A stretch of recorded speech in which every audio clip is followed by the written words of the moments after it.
This is my RFID crate. Let's learn about Topaz.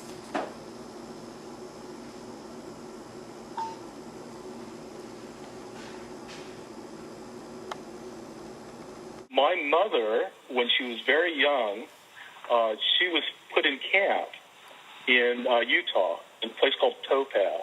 Well, now she's in her 80s, and I'm trying to really get her to document, to tell me a little bit about her experiences in these camps. So this would just play back the video that you what saw. we found was a real easy tool. Is she doesn't want to be videotaped face on. So instead what I'm doing is I'm just videotaping her hands, and we'll hand her, let's say, things from the past, from that time in her life, and then asking her to, think about, does it bring up a memory? And if it does bring up a memory, let's talk about it. And so what we've done is, for example, I made a crane, and I put an RFID tag inside this origami crane, and I handed it to my mom, and then we started videotaping, and then she started talking about really that time in her life. And it was really an interesting video, and I've now linked it to this crane. And the purpose of this really exercise is I want her to tell us a little bit about her history in these are Japanese American internment camps, because then I can share those videos with her granddaughters, which are my daughters.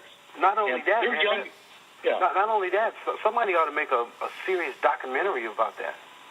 Yeah, I really think so. Because and for them, they're young right now, but as they start taking, let's say, history classes, I think this would really make an impact, because they'll be hearing about these stories not from someone else, but actually hearing it from their grandmother, and they'll realize, well, this happened recently, and it could happen again.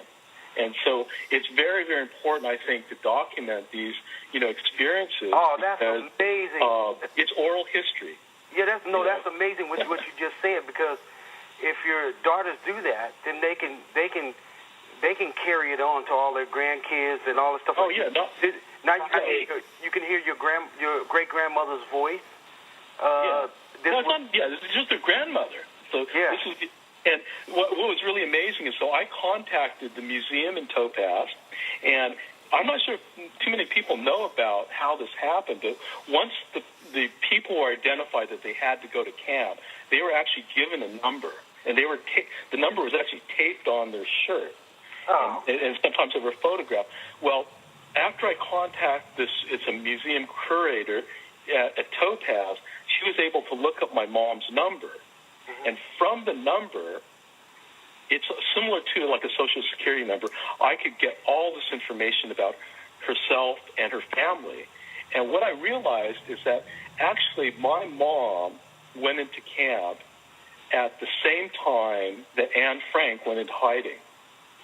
And my mom was, I think, 2 years older than Anne Frank, and she stayed in the camps about the same amount of time that Anne Frank was in hiding.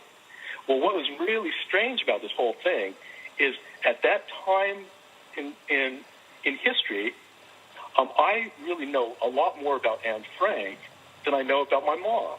Right. And it's really strange. And this is something that occurred in the United States. And so I think by using its interactive media, RFID technology, that we should be able to record these experiences and share them. And I think there's almost a sense of urgency, because many of the survivors of the camps are very old, and their stories will soon disappear. Photo, that's Uncle Mike, right? Mm-hmm. And then Auntie Yo, Mike, yourself, and Keo. Basis of our society, American society, is freedom. Then is it kind of ironic that they deny you freedom? Of course it is. And then at the same time, but then the thing is, ask not you, but let's say your brothers or people your age or slightly older to fight for freedom. Evacuated mainly because we were of this heritage, Japanese heritage, all right? And not only that, this is a symbol for children, and I was a child.